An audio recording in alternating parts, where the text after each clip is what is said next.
coming to you. Giving updates on the Jeep. The damn Jeep.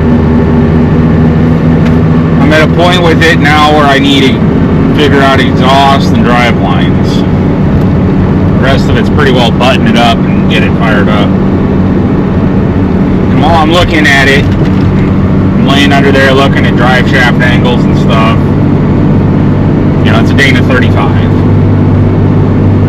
That 302 ain't gonna give no mercy or no quarter to a Dana 35. Worst part is I know this. The Dana 35 in it has 308 gears. 308 gears in the front and rear. Which that front end's another discussion altogether. I don't even want to get into that right now. But the rear axle. So what do? You do the 8/8 Ford like everybody does, or do you do a 9-inch Ford because you have one? Well, that's what we're going to go check out today. Got to go pick up a 9-inch Ford out of a 68 F100.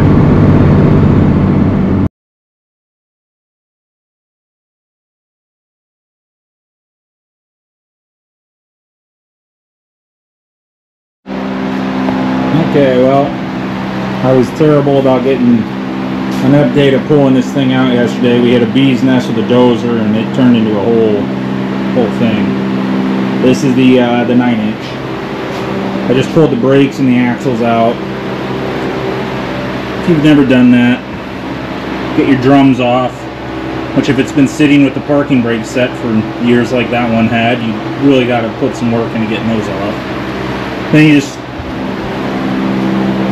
get rid of all your old pads and everything else. The spider's rolling through it.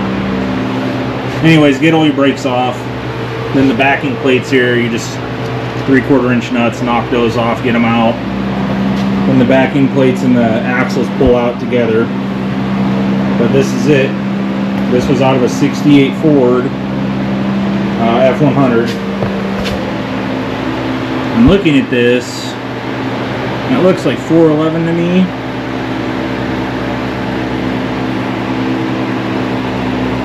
There's no axle tag, so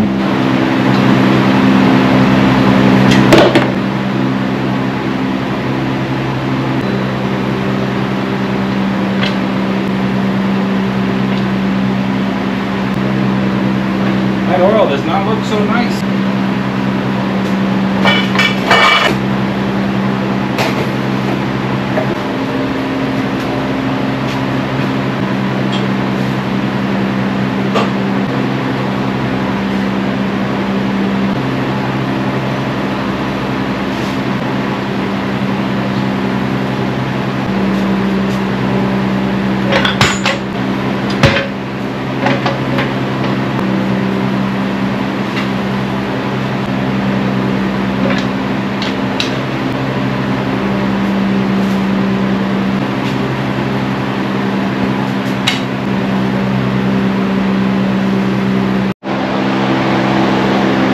Well, the gears are 28 splined axled 410s.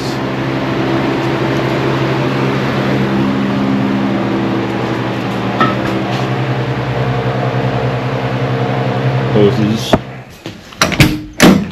Inside here, I've made a template for my floor.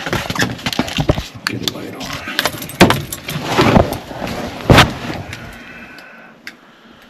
So, this floor was so chopped up when I got this Jeep. They hacked all the way back into this. I don't know. I don't know why they did that. But, anyways. Transfer case. You know, got the shifter right here. But it's pigsty in that. That's where I'm at on that. So here's a 9-inch now. Like I said, I know I've been real slack on getting stuff done, but alright. So, new purchase, and it's clocked to where the pinion is laser sighted. It is pointing directly at the transfer case yoke, and I'll be doing a double, the constant variable U-joint, the double yoke up front. But I welded this thing up with this little Lincoln. First time I've ever run flux core in my life. I've never ran it. I've always been stick. I mean, I've MIG welded plenty in my life, but I've never ran the flux core. But you know, this stuff's not bad.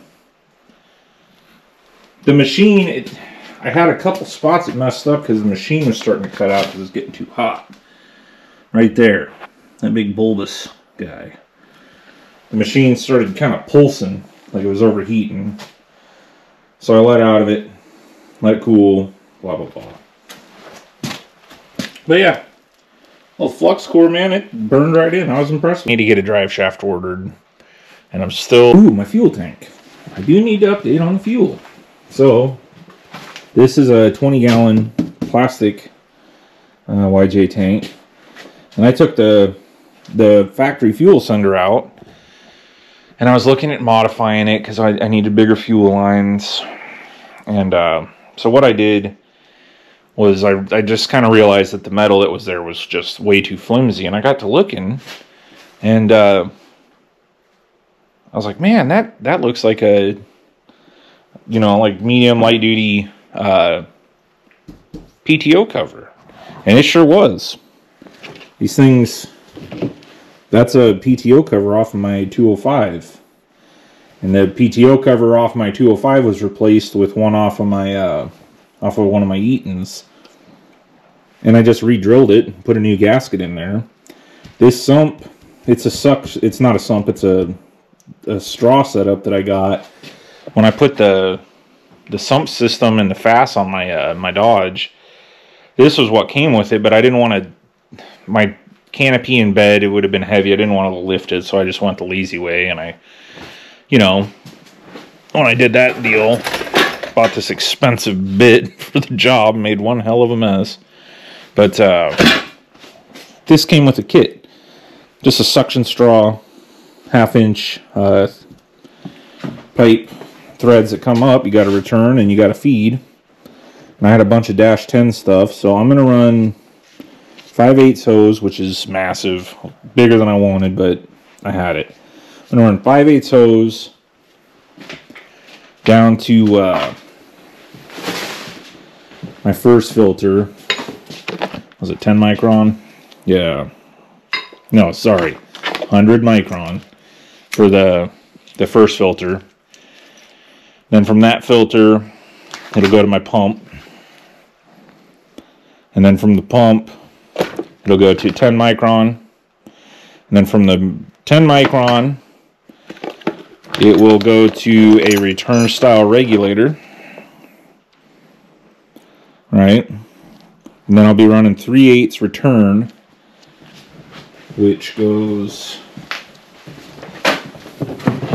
back into the tank here.